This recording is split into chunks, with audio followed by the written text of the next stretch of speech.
Greetings fans, hyperfans, and people just lost looking for videos of cats on YouTube. Today's review sort of starts with a history lesson. Transformers is 30 years old this year, and it kind of worries me that there are people out there watching this who don't remember what 30 years ago are, and that makes me feel really old. Back then we did not have MP3 players, we didn't have MP3s, we had tapes. And tapes were sinister things. They were used by spies to record secret conversations. They were used by music pirates to destroy the record industry by home taping.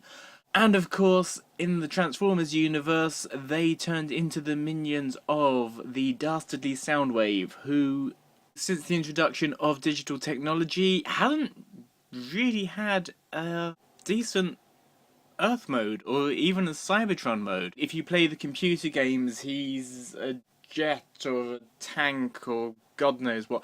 If you watch the G1 cartoons, everybody knows that his Cybertronian mode is a lamppost. And these days, yeah, cassettes. They're that kind of weird rectangular thing that hipsters wear around their necks and on their belt buckles, and real hipsters use to send mixtapes to each other.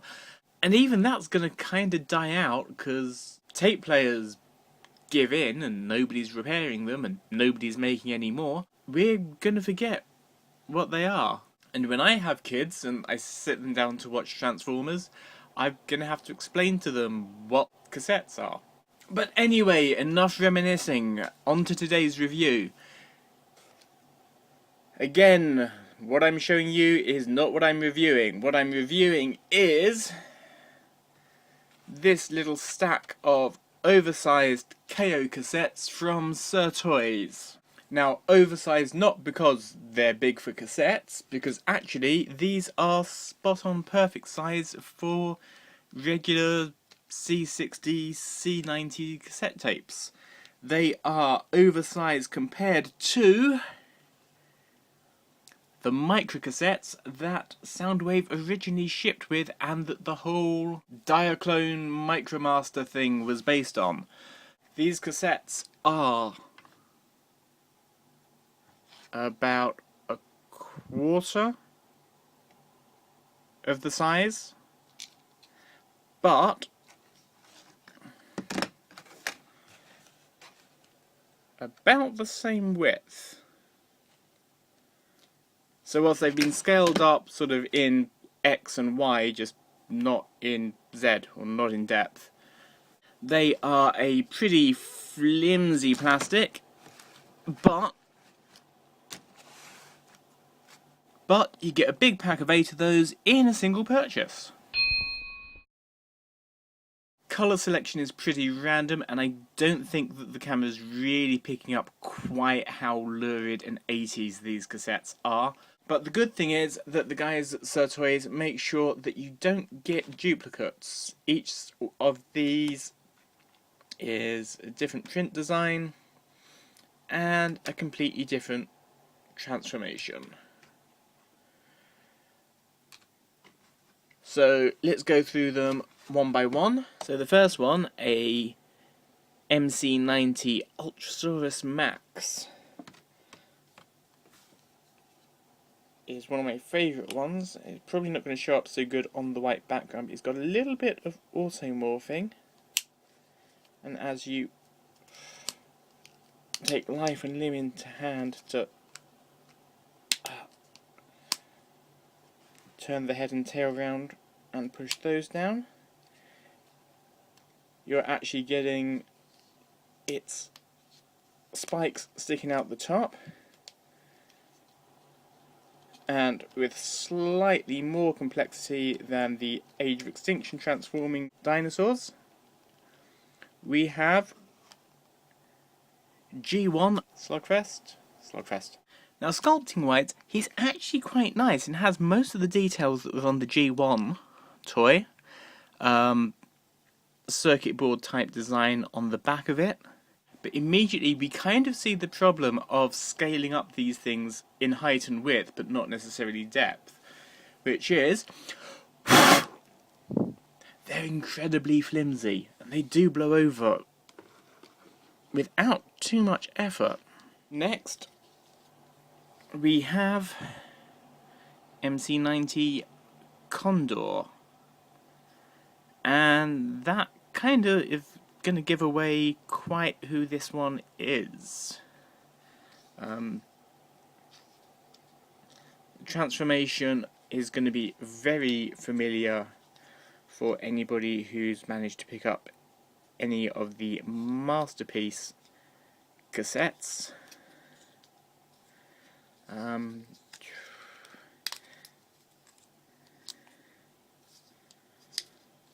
This is probably actually one of the better ones from the series. Again, paint is kind of splodgy all over the place, but no articulation in the neck.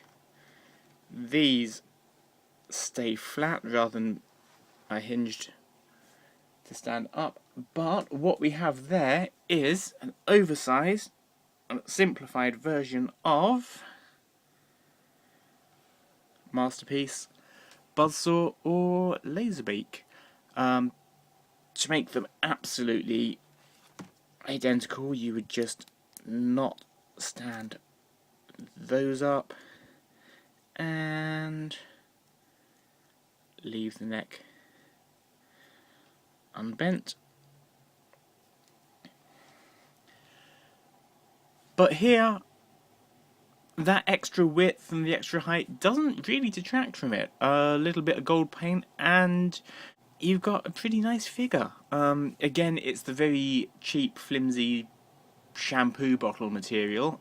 But let's have a look at the detailing. You've got the same panels on the inner and outer wings. You've got his laser cannons. You've got the vents on his jetpack. Okay, so I had to just change my battery. Now this one, I think, is still based on the Masterpiece figures, but again, so simplified that what we have here is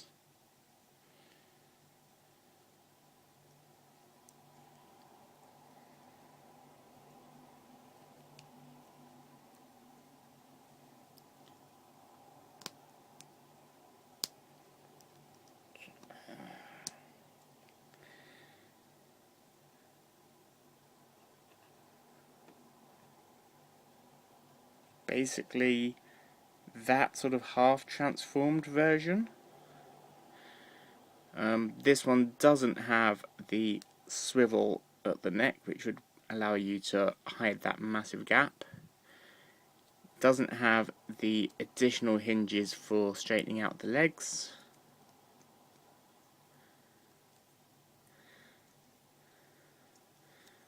And it doesn't have the flip out fists or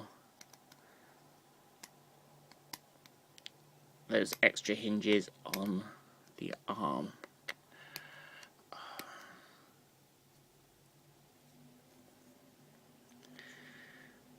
So whereas that's the Masterpiece figure transformed correctly,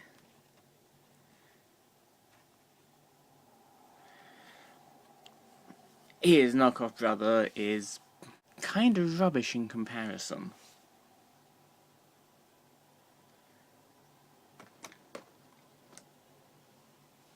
Now we do have another humanoid warrior. This one is called Blaze, so I'm not even going to get into the blue or red question on this. He transforms in a different way. Clips in pretty tightly.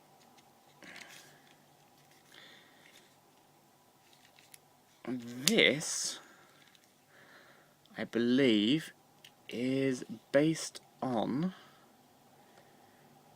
the BTS Sonicron Minions set.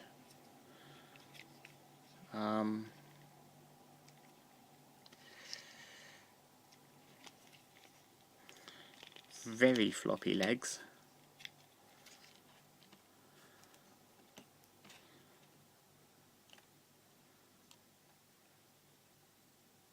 And if I just get the other one back in so I can have them standing side by side.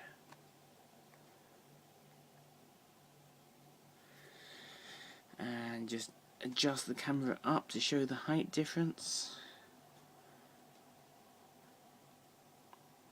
I mean, neither of those are great figures. Again, the lightweight plastic and how thin they are means that with a quick blow, they're pretty much over again. The Sonicron minions were ugly figures to start with, so picking that for a toy to knock off, well, I guess it kind of finds its own level. Wingbird. Is that going to be the Buzzsaw to Laserbeak? No. That is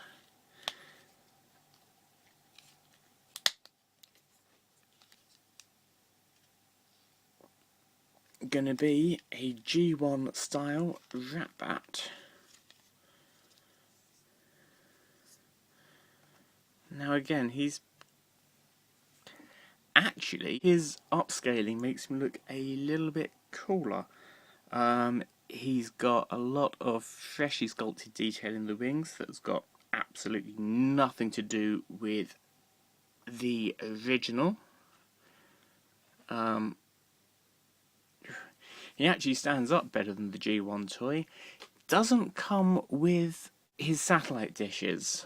He does come with a big space in the middle for a Decepticon logo. Joints very loose, but he's actually quite nice.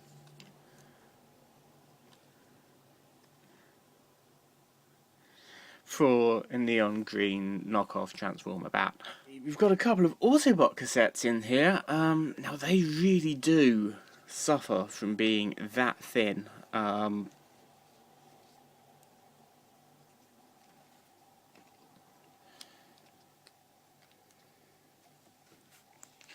Because whilst the size is obviously kind of cool for what's obviously Ramhorn,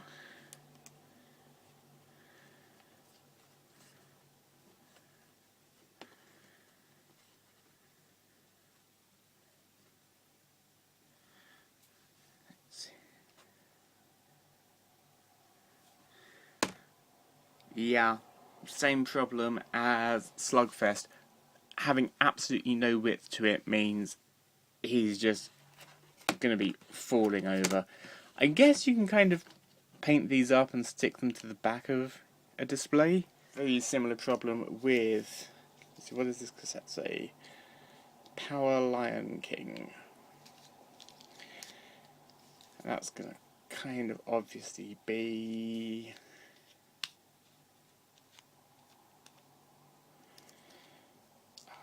not so good with the Autobot cassettes. Steel Jaw.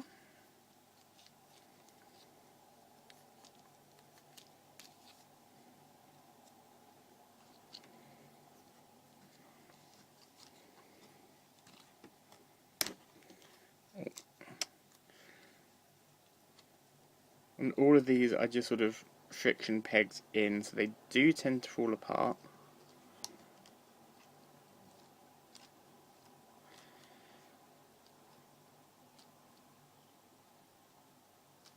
And he's, again, there's absolutely no way of standing that guy up. And I did try and try.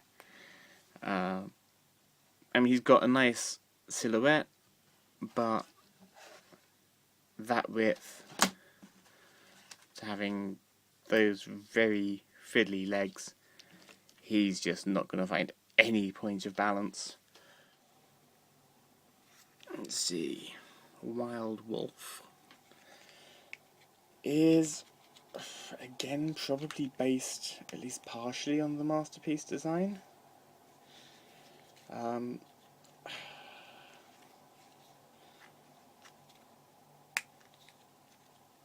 But so simplified.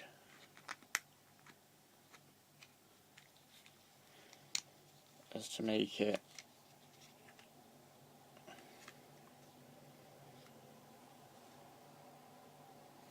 almost ridiculous. Now, this weird, can't even work out that way up. This weird sort of collection of ball joints means that he does actually get a little bit more width to him. So he has slightly less problem standing than the others. But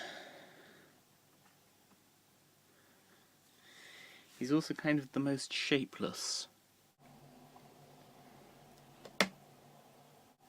And whilst the masterpiece version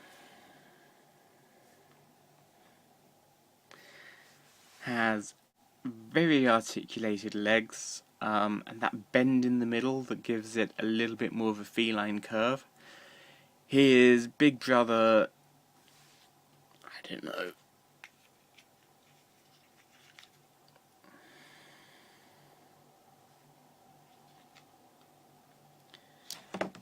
just doesn't even try to capture anything cat-like. So, pack of 8 of these cassettes. 4 out of 10 bonus points for actually being able to stand up. 3 out of 10 for each of those guys because their silhouettes are kind of cool. 6 out of 10 because his stubby little legs do let him stand a little bit and the automorph feature is very cool. 1 out of 10 purely because it's dreadful.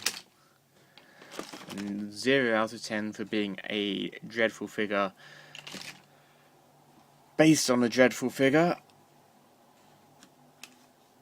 Ratbat, you know what? I was about to give him 8 out of 10, but for letting me down on camera like that, he's gonna get a still respectable 7. And Condor definitely earns his 8 out of 10. To be honest, I kind of think that this set's probably worth picking up just for these 2 alone. Now obviously these aren't toys for Transformers collectors. These are the kind of things that you would see in toy markets in the little alleyways in China, and they're pocket money toys. I do wish that they'd been made out of a slightly sturdier plastic. I actually wish that they'd been made out of either a black or clear plastic and just have the stickers with them to make them look more cassette-like. Because the one thing that I do really love about these is that they are absolutely perfectly cassette size. I mean, the holes are in the right place, and if I can go back to classic machinery,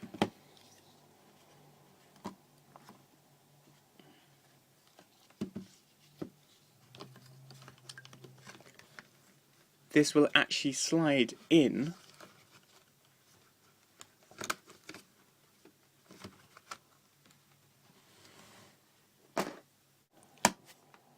to